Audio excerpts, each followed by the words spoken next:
Bonjour Père Philippe. Bonjour Marie. Alors j'avais eu le plaisir de vous rencontrer cet été. On avait fait une émission sur le sens spirituel du jeûne que j'ai adoré et que les auditeurs aussi, les internautes ont adoré. Et ben voilà, je suis revenue vous voir donc au centre Sainte-Croix à Monestier. On est en Dordogne donc. Et aujourd'hui, j'avais envie d'aborder le livre que vous avez écrit qui s'intitule Héros et liberté. Alors je vous le montre, voilà, je l'ai lu, il est super, j'ai adoré. Et donc voilà, donc j'avais envie de faire une petite émission sur le sujet de Héros et liberté.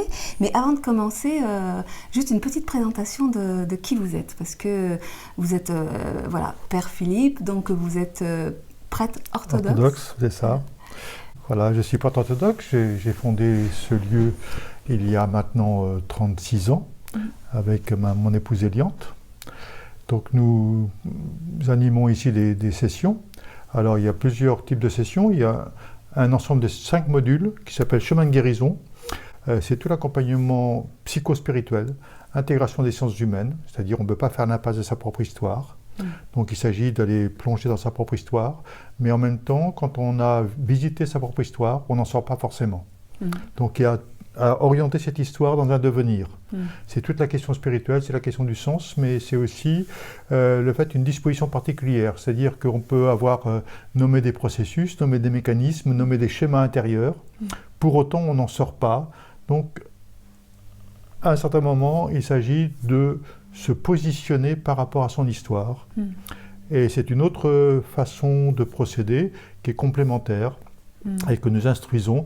Donc les 5 modules commencent par d'abord les fondements anthropologiques, puis la question du pardon qui est essentielle, puis la question de la connaissance de soi et du discernement, puis le mouvement vers la liberté, et enfin accéder à soi-même. Car pour moi, devenir soi-même et aller vers Dieu, c'est la même chose. Car comme le disait saint Augustin, Dieu est plus intime à moi-même que moi-même. Donc quand je vais vers moi-même, je vais vers l'intime de moi et je vais vers Dieu. Et quand je vais vers Dieu, je vais vers l'intime de moi. Donc ce n'est pas contradictoire. Ce qui est contrairement à ce qui a pu être dit auparavant. C'est-à-dire qu'il s'agissait d'aller vers Dieu jusqu'à l'oubli de soi. Je ne suis pas contre cette formule-là, mais elle est fausse dans le processus. Tout d'abord, il s'agit d'aller vers soi-même, parce qu'on ne veut pas aller vers Dieu en faisant l'impasse de soi, mais c'est dans la profondeur de soi qu'on peut rejoindre ce Dieu qui n'est plus un Dieu extérieur, que j'appellerais un Dieu idole, qui est le Dieu des religions. Je suis prêtre, je peux me permettre de dire ça. Voilà, et d'aller vers ce Dieu intérieur qui est le souffle de mon souffle, la vie de ma vie, le désir de mon désir, on va en reparler, donc qui est celui par qui je suis. Ça y est, je commence déjà à jubiler, ça m'a fait déjà le même effet cet été. Voilà, parce que je crois qu'aujourd'hui, je comprends très bien la défiance du religieux, et les maîtres du soupçon ont critiqué la religion. On aurait mieux fait d'intégrer les critiques de Nietzsche, de Marx, de Freud et d'autres, de Feuerbach, etc., plutôt que de considérer qu'ils étaient anti-religieux. Non, ils venaient nous faire remarquer que la religion, elle a dévié au cours des siècles, et que, en fait, le Christ, puisque je suis chrétien, est venu révéler que Dieu est plus intime à moi-même que moi-même, et qu'ainsi, je ne vis que par le souffle divin, et dans ce sens-là, j'ai la responsabilité d'exprimer ce souffle divin dans le monde. Alors, Héros et liberté. Héros, c'est le désir. Héros, c'est le désir. Donc, pour moi, c'était le pavé que je voulais mettre dans cette mare, c'est-à-dire de dire qu'on ne peut rien faire sans l'éros. Maintenant, il faut préciser tout de suite que l'éros ne peut pas être réduit à la dimension érotique et sexuelle. L'éros, c'est avant tout l'élan de vie. Que ferions-nous sans élan de vie? Que ferions-nous si nous n'étions pas investis d'une aspiration à vivre, d'une aspiration à la plénitude et d'une aspiration à l'amour? Car qui n'a pas le désir d'être aimé et d'aimer? Quel être humain n'aspire pas à l'amour? Donc c'est ça notre force de vie. C'est une chose que nous ayons été mis au monde par nos parents, qui nous ont d'ailleurs au passage pas demandé si on voulait venir au monde, si on voulait advenir au monde. Maintenant, je dis à ceux qui croient en la réincarnation, peut-être eux, ils ont choisi. Mais s'ils ont choisi de venir chez tel parent et dans telles conditions, alors ils sont 2 fois plus responsables que ceux qui n'ont pas ou qui ne pensent pas avoir choisi. Donc, de toute façon, nous sommes advenus par une volonté de nos parents, il n'empêche. Et maintenant, la question qui m'est posée, est-ce que tu veux vivre ? Qu'est-ce que tu veux faire de ta vie, toi ? D'accord, maintenant tu es amené à l'existence, c'est peut-être pas toi qui as choisi de venir dans ce monde, dans les conditions existentielles dans lesquelles nous sommes, dans aussi l'héritage biologique, familial, socio-culturel. Donc tout ça, ça nous est imposé au départ. Et à l'intérieur de cette réalité, du fait que je sois amené à l'existence, maintenant la question qui m'est posée, c'est est-ce que tu veux vivre ? Ou alors, d'une autre manière, qu'est-ce que tu veux faire de ta vie ? Et ça, cette question, elle est fondamentale pour aller vers le je. Qui suis-je ? Et au final, quels que soient les conditionnements dans lesquels j'ai été placé, maintenant, il s'agit que j'émerge à ma propre singularité et à l'unicité de mon être.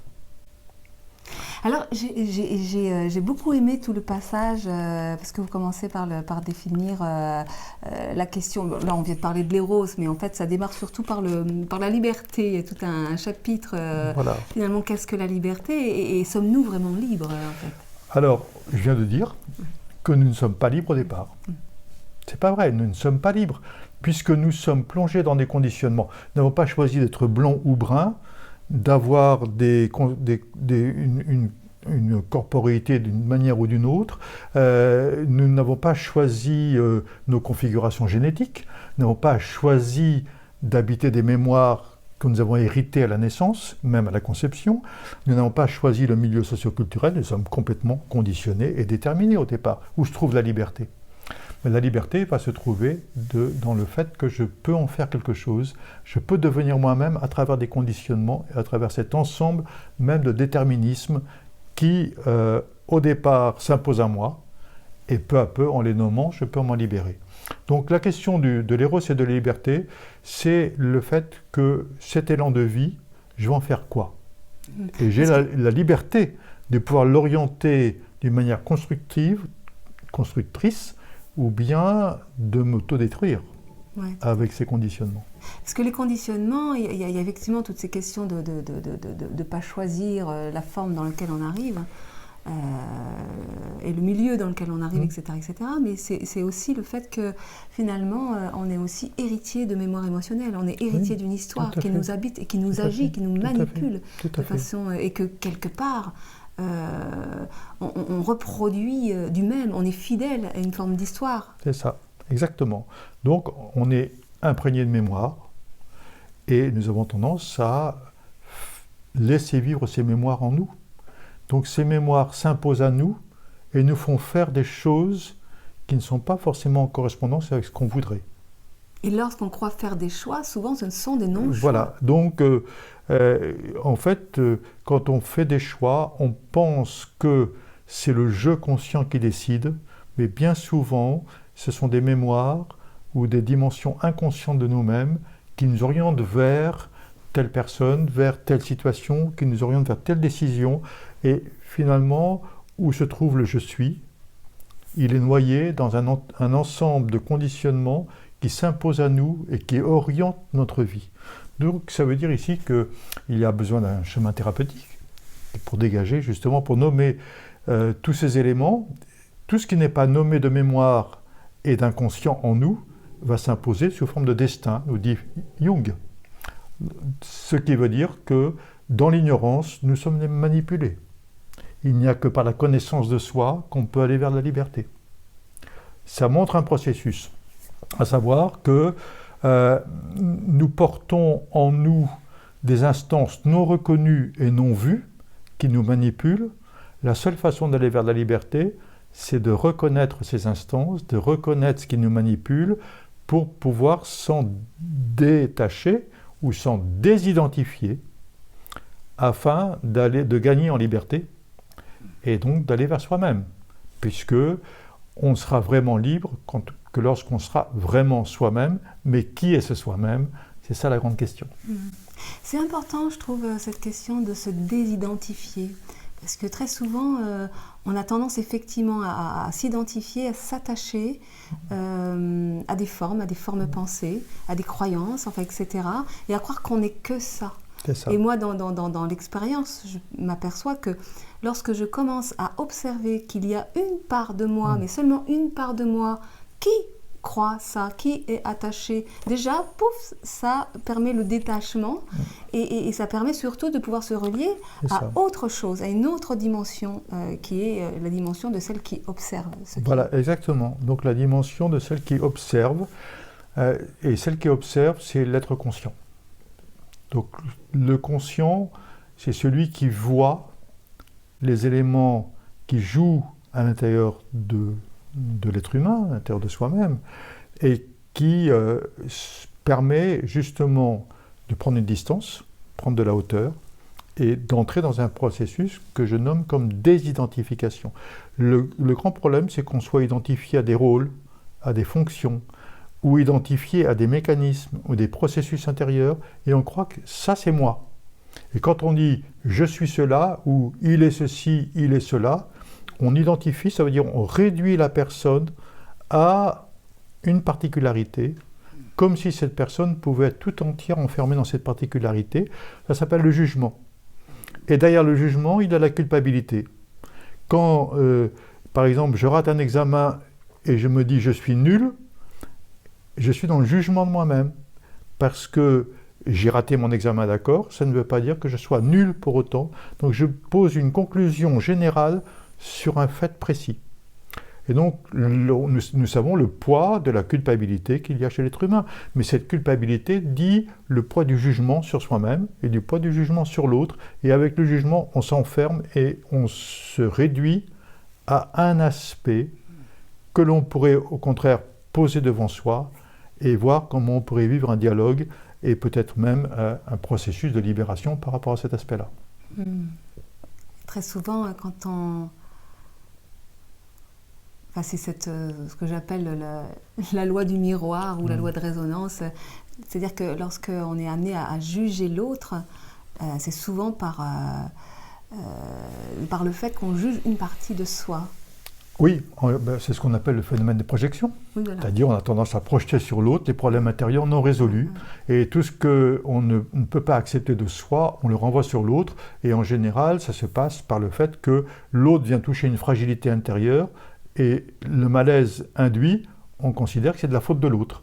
Donc, pour ne pas regarder la problématique à l'intérieur, on la projette sur l'autre.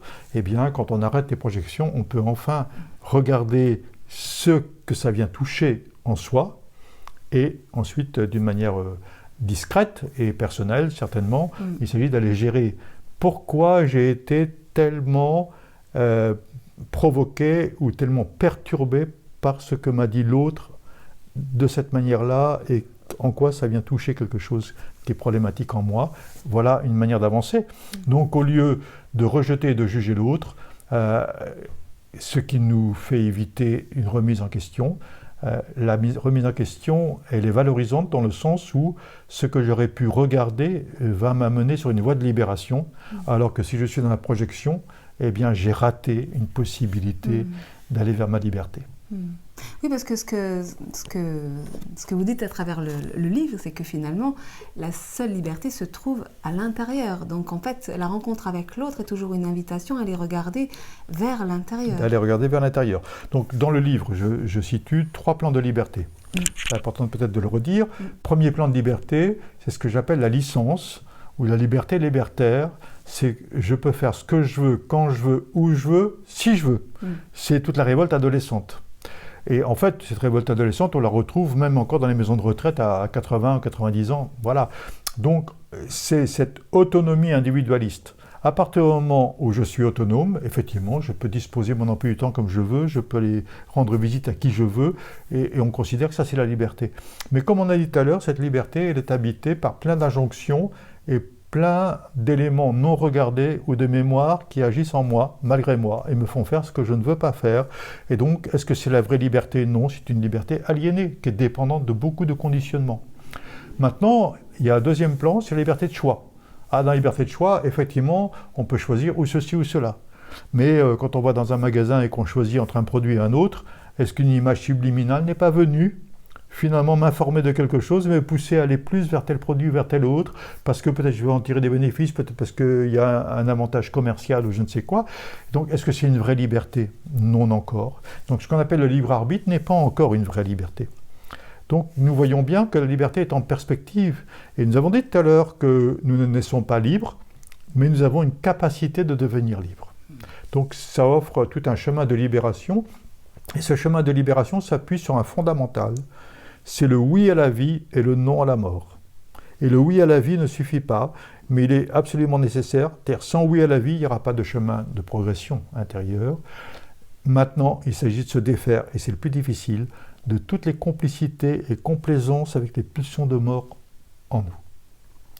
Et là, dans le livre, je pose une thèse particulière, c'est que Freud avait parlé de Eros et Thanatos, et je soutiens, mais j'ai aussi beaucoup d'arguments et d'arriérés pour le soutenir, et de vérification clinique aussi, parce que pour moi c'est très important la vérification clinique, qu'en fait il n'y a que pulsion de vie en nous, il n'y a que force de vie en nous, et que la pulsion de mort elle vient de quoi? Elle vient du refoulé des forces de vie. Autrement dit, quand j'ai un élan créateur, si cet élan créateur ne peut pas s'accomplir, eh bien, je vais refouler par une dévalorisation de moi, par un jugement de moi-même, par le fait de dériver vers quelque chose qui ne sera pas ce que j'aurais désiré faire, et je vais être renvoyé des pulsions de mort.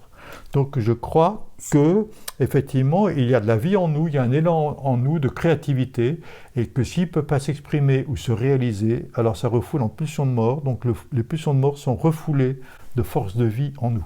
Et c'est l'origine de la souffrance. Et c'est l'origine de la souffrance. La souffrance, c'est la résistance à la vie. C'est la résistance à la vie, exactement. Donc, on voit bien ici qu'à l'originelle de nous-mêmes, de tout être humain, il n'y a que vie. Il n'y a que désir d'aimer et d'être aimé. D'où vient le mal et d'où vient la mort et la souffrance, on a vu, c'est le fait du refoulé de la vie ou de ne pas mettre la vie dans un dynamisme de vie. Donc la vie, elle est là pour circuler, clairement. Et on voit bien que l'être humain est un être relationnel. Nous avons absolument besoin de relations. Mais la relation, c'est ce qui permet de m'exprimer, d'écouter l'autre qui peut s'exprimer à son tour. Et donc c'est le fait de faire circuler la parole. Faire circuler la parole, c'est faire circuler la vie. Et être en coopération les uns avec les autres, c'est ce qui permet de faire circuler la vie. Donc en fait, nous devenons pleinement vivants quand nous faisons circuler la vie. Et le but, c'est de devenir pleinement vivant, pleinement aimant, pleinement conscient et pleinement libre. Là, nous avons une perspective, je crois, qui peut parler à tout un chacun. Et je voudrais m'adresser spécialement aux jeunes, à des personnes qui sont encore dans l'adolescence ou bien des jeunes adultes. Et je crois qu'il s'agit d'oser la vie, c'est ça le désir, ça l'éros, d'oser la vie, d'oser sa propre singularité, d'oser son propre désir et d'oser son propre élan. Et je crois qu'aujourd'hui, il y a les nouvelles générations Y et Z qui arrivent, elles osent cela. Et on dit, en fait, au lieu de passer par la tête, elles vont directement du cœur, qui est la source du désir, vers les mains, c'est-à-dire l'action. Parce qu'autrement, si on passe par la tête, on a plein d'objections qui interfèrent et qui, quelquefois, coupent l'élan. Et c'est bien dommage. Ouais. J'ai fait une petite vidéo là, d'une dizaine de minutes que j'ai appelée Libre arbitre, fantasme ou réalité, et dans laquelle j'explique finalement que la seule part de nous qui croit avoir le choix, c'est notre mental, qui finalement, lui, et fonctionne à partir de peur, d'héritage émotionnel, de besoin de sécurité, et donc nous maintient dans une forme d'enfermement. Mais que le cœur, lui, ne choisit jamais, il va toujours vers l'évidence. Voilà, exactement. Donc on voit bien que le mental, il se réfère qu'au passé, aux peurs et par rapport à du connu, et il est une objection, et en fait, le mental n'est pas approprié vers la nouveauté. Il n'est pas celui qui peut se déployer dans un devenir non encore reconnu, il ne se réfère qu'à des choses qui sont anciennes. Et c'est là où il est un obstacle. Et je trouve extraordinaire, c'est que, en fait, on a beaucoup fonctionné sur le mental, mais sur la raison aussi, et qu'aujourd'hui, des jeunes générations, sans qu'elles les choisissent, fonctionnent d'une autre manière avec le cœur. Et je crois que retrouver la dimension du cœur, c'est retrouver l'élan de vie, et se lancer dans l'expérience, et puis, dans la réalisation de l'expérience, eh bien, on verra bien ce qui va se passer. Il sera toujours temps de discerner. Mais au moins, l'élan de vie peut s'exprimer, et je trouve ça extraordinaire. Et je crois que la bonne réponse à la problématique actuelle de la société, c'est de se relier au cœur, et donc à l'élan intérieur, et donc à l'élan. Voilà. Ouais. Et l'idée aussi de laisser circuler la vie, puisque moi j'ai vraiment compris dans l'expérience que la vie se nourrit d'elle-même, oui. Tout comme nous nous nourrissons de ce que nous sommes, en clair d'amour. C'est ça. Et que pour laisser circuler la vie en nous, et donc de laisser circuler l'amour en nous, cette énergie d'amour en nous, ça passe par accueillir ces émotions, ces sensations, ça passe par le sensoriel, ça passe par l'expérience corporelle. Alors, voilà, ça passe par l'expérience corporelle. Donc de toute façon, l'expérience passe par le corps. Ensuite, effectivement, qui dit cœur, dit sensation intérieure, parce que le cœur sent et la tête pense. Donc effectivement, la tête, elle va rationaliser et quelque part venir altérer l'élan de vie, alors que le cœur, lui, il est dans un élan. Regardons un enfant. Un enfant, il n'est pas dans la tête. Un enfant, il est dans le cœur. Donc un enfant, il se jette. Un enfant, il ose l'expérience. Et d'autre part, on se fie beaucoup plus, et l'enfant en particulier, à la sensation intérieure. Mais il faut bien distinguer entre sensation profonde et sensorialité. Parce que la sensorialité, nous savons, elle nous trahit. Nous croyons que, par exemple, la table ici, elle est pleine, et nous avons l'impression, effectivement, d'une densité particulière, mais nous savons, par la science, que c'est plein de vide. Donc, les sens nous trahissent. Donc, la sensorialité n'est pas forcément un bon repère. Mais par contre, au-delà de la sensorialité, il y a la dimension de la sensation intérieure. D'ailleurs, dans une relation avec quelqu'un, on dit bien « celui-là, je le sens ou je ne le sens pas ». Ce n'est pas de la sensorialité, c'est quelque chose qui est une perception. Donc finalement, la sensation profonde nomme une perception intérieure qui est un repère. C'est-à-dire, quand l'autre parle, je peux sentir qu'il dit vrai, ce qu'il dit est en accord avec ce qu'il est, ou bien je peux sentir un décalage. Et finalement, je suis informé de certaines choses qui vont corriger ma manière d'entendre l'autre. Est-ce que ça rejoint l'intuition ? Ça rejoint l'intuition. Ça rejoint l'intuition. On voit bien que l'intuition, ce n'est pas quelque chose qui est élaboré dans le mental. Ça échappe complètement. Et donc la sensation, ce n'est pas élaboré dans le mental. Et c'est heureux qu'aujourd'hui, on revienne à ces dimensions du cœur qui parlent d'intuition, de sensation, de perception, qui sont au-delà du mental. Et c'est confirmer ce qu'ont dit toutes les grandes traditions spirituelles, c'est que le mental est un menteur. Et le mental, lui, il est dans ses peurs, il est dans ses timidités, il a besoin d'être sécurisé tout le temps dans des schémas qu'il connaît. Sauf que les schémas appartiennent au passé, et comment ouvrir un avenir nouveau si on est toujours dans la projection des schémas du passé? Donc c'est un obstacle, finalement, à créer un devenir qui soit autre que les processus du passé. Et c'est là où il y a un bascule, et nous touchons, et dans les chemins de guérison, nous le touchons particulièrement, le fait de comment se sortir de l'emprise du passé pour aujourd'hui aller vers une nouvelle manière d'être soi-même.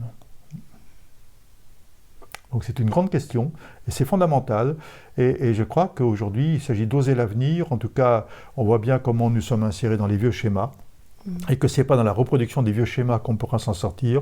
Donc il s'agit de sortir de ces vieux schémas et d'entrer dans le dynamisme de vie, c'est-à-dire dynamisme de solidarité, dynamisme de coopération, dynamisme d'entraide, dynamisme d'intelligence partagée, parce qu'on est plus intelligent à plusieurs que tout seul. Et donc je trouve que tout cela émerge aujourd'hui et montre que face à une impasse politique, sociale, eh bien la vie elle est là, et elle émerge dans les jeunes justement et dans les êtres, et va permettre de basculer sur d'autres modes, d'autres processus que le mental lui peut pas mettre en place parce qu'il ne connaît que les logiques anciennes. que des vieux logiciels.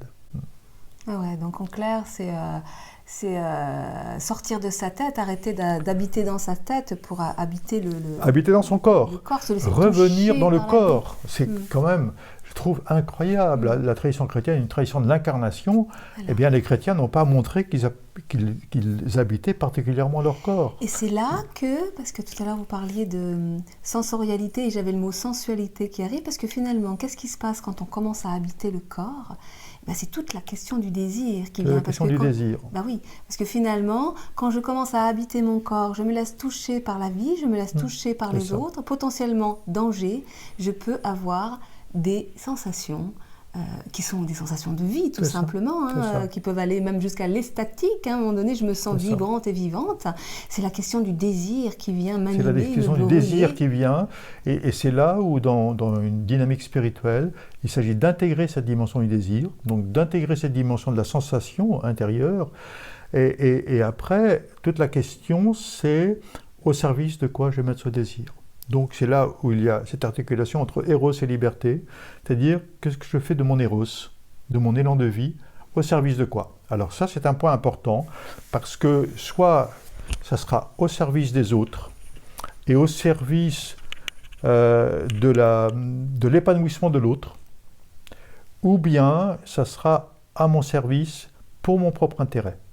Donc on voit bien qu'il y a une double orientation ici. C'est-à-dire, en fait, l'éros peut être utilisé pour dominer l'autre, et on voit bien aujourd'hui, pour développer un esprit de prédation par rapport au cosmos, c'est toute la crise écologique. Donc ce même éros, il peut être au service, je dirais, de mon intérêt personnel et de mon enrichissement personnel. Il peut, à l'inverse, être au service de l'autre.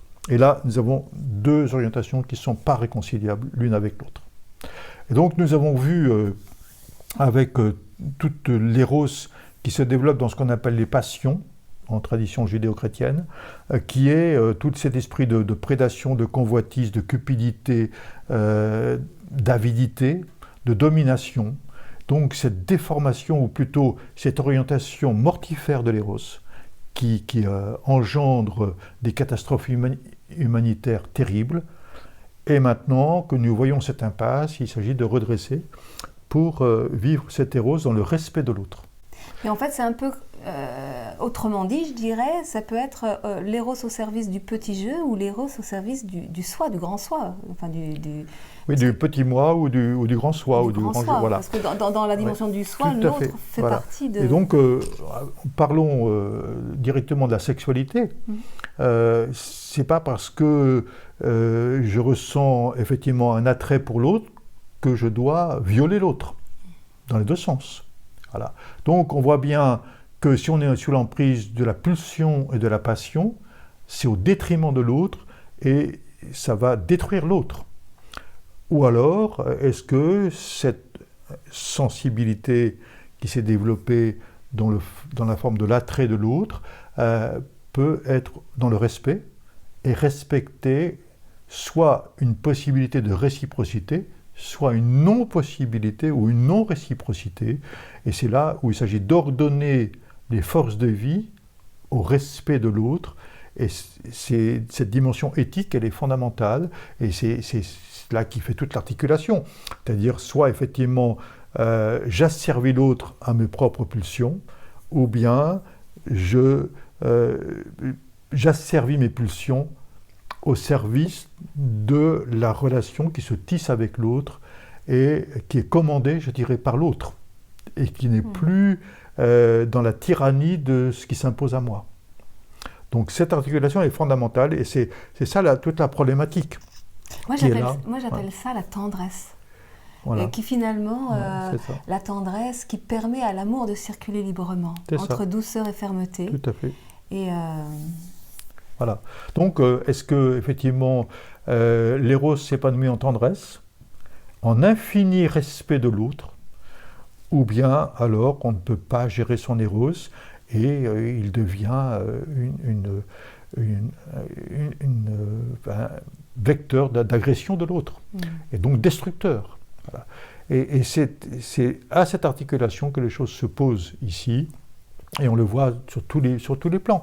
En tout cas, on le voit au niveau écologique, on le voit au niveau économique, comment l'avidité, elle est insatiable. Et comment ceux qui ont déjà 1 million d'euros, ils en veulent 10, et ceux qui ont 1 milliard, ils en veulent 10. Donc il y a une avidité insatiable, et c'est finalement mes pulsions qui gouvernent. Et les pulsions qui gouvernent, c'est au détriment de l'humanité, et c'est dans la destruction de l'humain au bénéfice de mon avidité. Donc maintenant, comment renverser les choses, c'est toute la question fondamentale qui a été posée par les grandes spiritualités, en particulier la spiritualité chrétienne. Alors, c'est aussi un peu paradoxal parce que... oui, alors il s'agit de faire la différence entre spiritualité et religion. Alors j'ai fait dans ce livre la différence entre spiritualité et religion, et je trouve ça très important, parce que la religion pose un cadre à la spiritualité, mais ce cadre, il doit être une structure qui permet le dynamisme du souffle intérieur. Spiritualité est en relation avec souffle. Le mot grec de spiritualité, c'est pneuma. On entend pneumatique, c'est le souffle. On met de l'air dans les pneus, ça souffle. Donc le dynamisme de la spiritualité, c'est l'esprit et le souffle.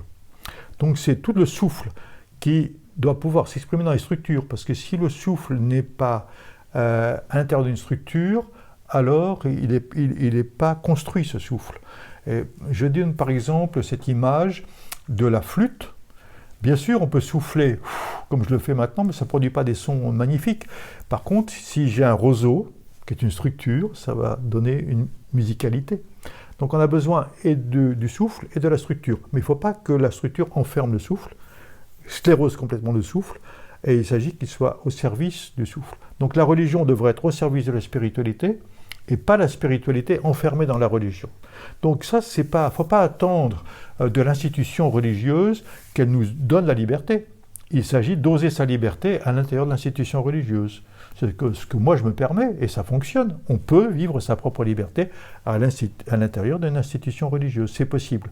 Donc maintenant, ce cadre, cette structure, elle est aussi une richesse, parce qu'elle est l'ensemble de tous les témoignages et de toute la richesse des expériences humaines qui ont été vécues au sein de cette tradition. Je ne m'appuie pas uniquement sur mon expérience personnelle, mais je m'appuie sur des décennies et des siècles de tradition, c'est-à-dire de ce qui s'est transmis de mystique à mystique, j'oserais dire, de ceux qui ont fait l'expérience et ceux qui ont fait l'expérience, et je suis enrichi de toute leur expérience.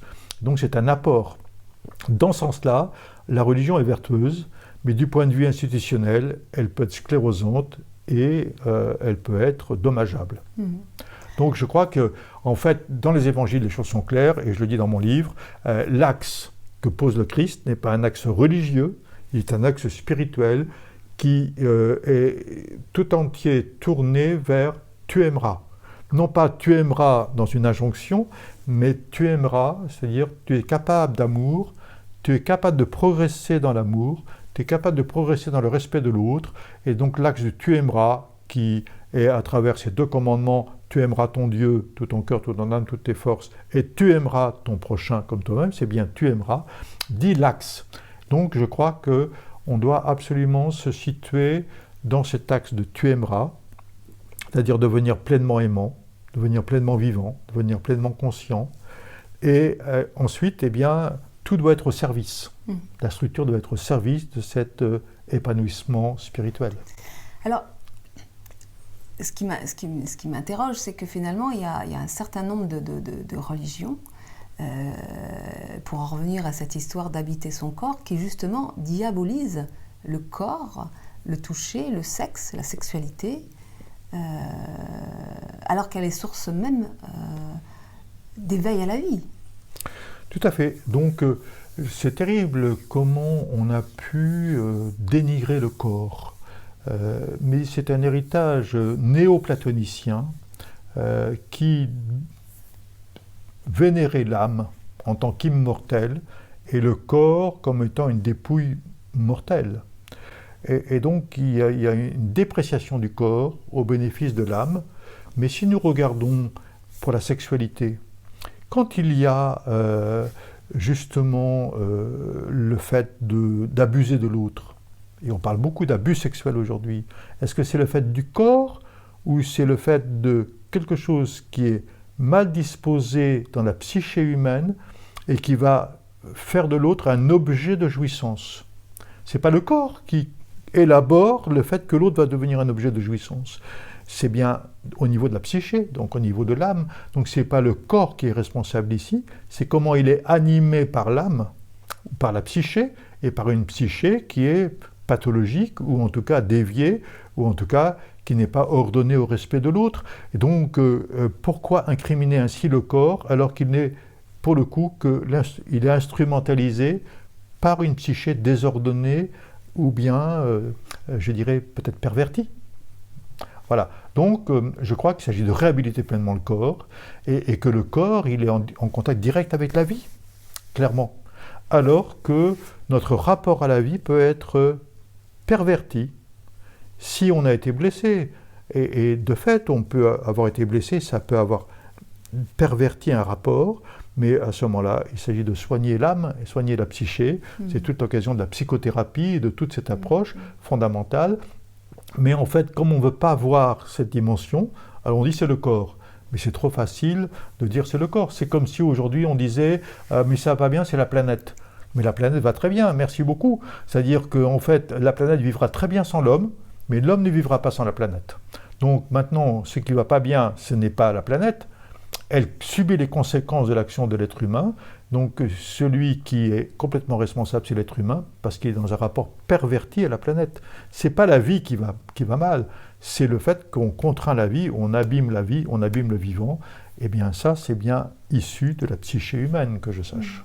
Alors, j'en profite parce que vous en venez d'employer le mot responsabilité, ça fait à plusieurs reprises que ça revient. Et par rapport à justement cette notion de liberté, responsabilité, jusqu'à quel point on est responsable? On est pleinement responsable.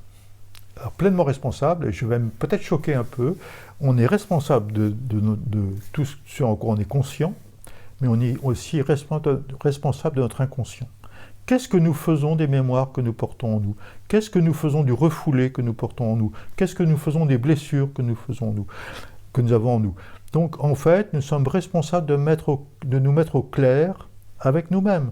Nous sommes responsables de tout ce que nous portons en nous, parce que ça peut induire des comportements aberrants, voire même destructeurs vis-à-vis de l'autre. Nous en sommes responsables. Donc je crois que si nous parlons de la liberté, nous parlons de responsabilité. Puisque si nous avons une liberté de mouvement, alors nous avons la liberté de ce que nous faisons, de toutes les actions que nous menons, et même de toutes les paroles que nous prononçons, et nous avons une pleine liberté. Dostoïevski disait que, en fait, le mal vient de ce qu'il y a un déni de responsabilité, c'est de la faute de l'autre.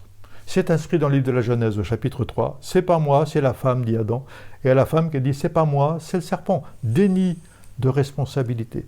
Et Dostoïevski disait, la société humaine ira bien le jour où chacun prendra la responsabilité de tous, où chacun se situera comme responsable de l'ensemble.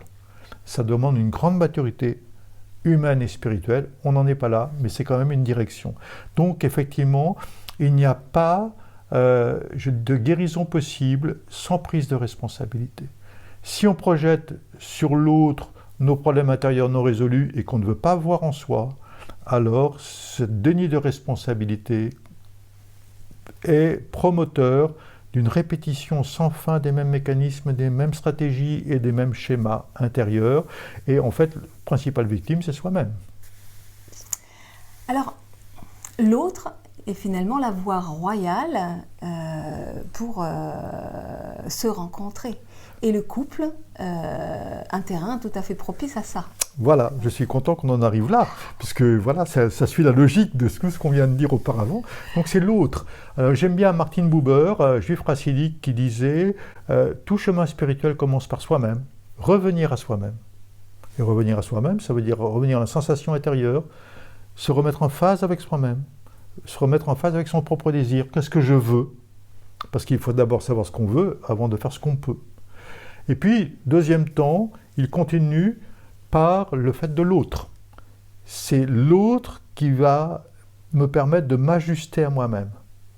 Et ceci trouve un accent particulier dans le couple. Et j'explique dans le livre que dans la tradition chrétienne orthodoxe, ce qui est institué au moment du mariage, c'est que la vie du couple, la voie du couple, c'est que chacun aille pleinement vers lui-même par la relation à l'autre. C'est l'autre qui voit mon visage. Moi, je ne peux pas voir mon visage. Je le vois dans la glace, mais à ce moment-là, je le vois à l'envers. C'est l'autre qui voit mon visage, et l'autre, il a la possibilité, par l'effet miroir, d'aller vers moi-même, et en même temps, il est celui qui peut me permettre de m'ajuster. Sinon, je fais des arrangements intérieurs. Mais les arrangements intérieurs ne sont pas une manière d'aller vers la vérité de moi-même, mais d'aller vers ce qui m'arrange, ce qui n'est pas la même chose. Donc, le chemin du mariage, le chemin du couple, c'est d'aller vers soi-même par la relation avec l'autre, et donc c'est l'autre qui m'enrichit de sa complémentarité et qui me permet d'aller vers la vérité de moi-même. Et je trouve ça magnifique. Donc le but ici n'est pas les enfants sont les fruits bénis de l'amour, sont effectivement ce qui surgit de l'amour, mais premièrement, c'est la construction de l'amour et la construction du dialogue et de la réciprocité, et le fait de pouvoir advenir pleinement à soi-même par la relation avec l'autre, qui est le but du couple.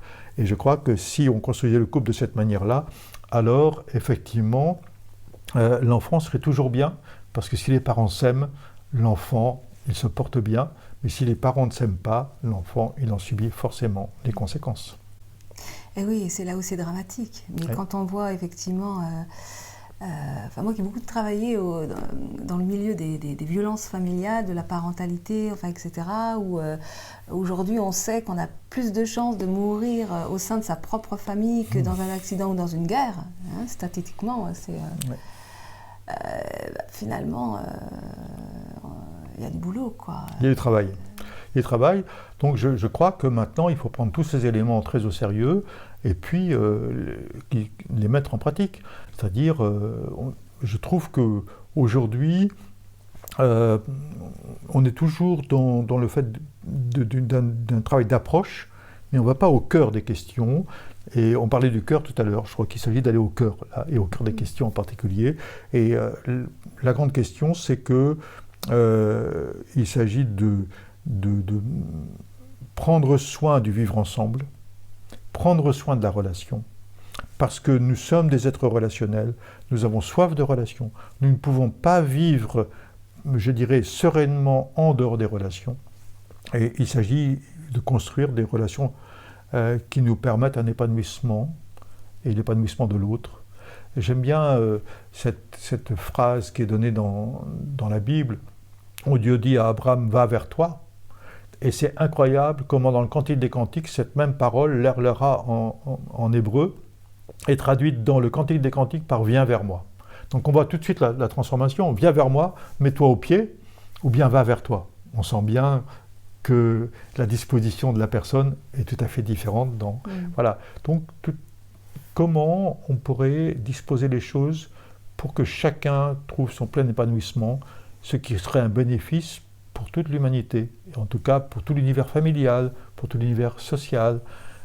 Voilà, comment être au service de cet épanouissement de la personne et permettre que la personne aille vraiment vers elle-même et apporte toute sa richesse, et qu'ainsi chacun apporte sa richesse au bénéfice de tous. Alors, on ne peut pas aborder le couple sans aborder la question de l'engagement. Comment l'engagement se vit? Alors, c'est quoi déjà l'engagement pour vous, et comment l'engagement se vit au sein du couple? L'engagement a mauvaise presse en ce moment. Donc, on a peur de l'engagement parce qu'on voit les choses sont tellement fragiles et il y a tellement de divorces. Il y a un divorce sur 2 mariages aujourd'hui, donc il y a une peur de l'engagement. Il y a une peur de l'engagement parce qu'il y a un manque de confiance.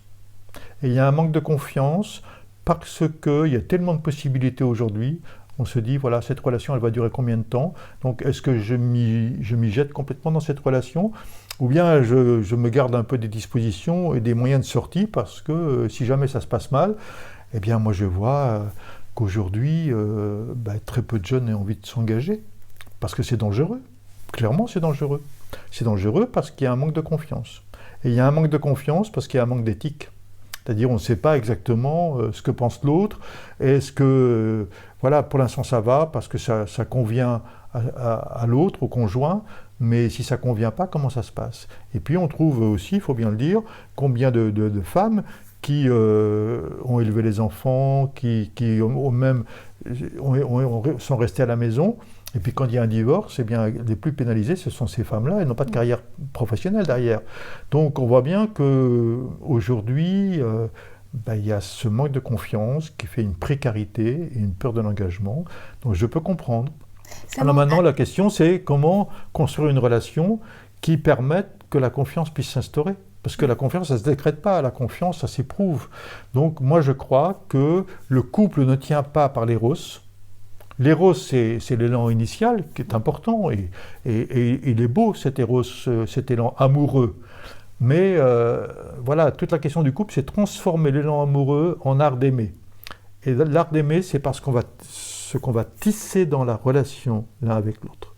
Donc le couple sera riche par ce qu'il va tisser ensemble et qui va permettre justement d'approfondir la confiance, et la confiance pourra permettre l'engagement. Et la création de valeur, parce que vous parlez d'éthique, mais en fait c'est un manque de valeur, de fondation. Voilà. Et donc c'est là où j'expliquais à des jeunes dans la Drôme, il y a maintenant 3 ans je crois, qu'ils ont rejeté la religion, mais en même temps ils ont rejeté le bébé avec la religion, avec le bain. À savoir que par exemple la tradition judéo-chrétienne, mais on pourrait parler de la tradition hindoue ou tradition bouddhiste, en tout cas les traditions portent des valeurs, les traditions judéo-chrétiennes en particulier, et qu'on a besoin de ces valeurs-là, et que rejeter la religion, ok, mais comment on gère les relations humaines? Eh bien la spiritualité, elle dit comment on gère les relations humaines, et comment on peut s'appuyer sur des valeurs, et c'est à partir de ces valeurs qu'on peut établir de la confiance, qu'on peut établir du lien, et qu'on peut certainement ensuite approfondir dans un engagement réciproque, au bénéfice des deux. Au bénéfice de deux, parce que on voit bien que les divorces sont jamais heureux. Par contre, quand la relation se tisse de cœur à cœur entre les personnes, c'est toujours une joie, c'est toujours un bonheur, et c'est toujours au bénéfice de tous. Donc nous avons besoin de marcher dans ce sens, mais il faut dire l'importance des valeurs, l'importance d'une éthique intérieure, qui n'est pas une morale. Attention, je fais la différence entre éthique et morale, parce que le moralisme ici, il est superficiel. D'une morale, ça veut dire le fait d'être au service du bien-être de l'autre. Et que là, nous retrouvons des dispositions qui permettront justement un épanouissement de chaque personne dans l'amour réciproque. C'est un programme. Voilà. Et après, il s'agit de pouvoir mettre cela en place. Alors, nous faisons à Sainte-Croix une session sur le couple comme voie d'accomplissement personnel et de réalisation de la personne. Voilà. Parce que je crois qu'il s'agit de resituer cet axe-là pour vraiment que le bonheur soit un processus d'approfondissement, d'épanouissement permanent. Et je crois que chacun cherche cela. Super. Merci Père Philippe. Voilà, avec joie. Le mot de la fin? Le mot de la fin, il n'y a pas de fin, mais je crois qu'il n'y a que des commencements.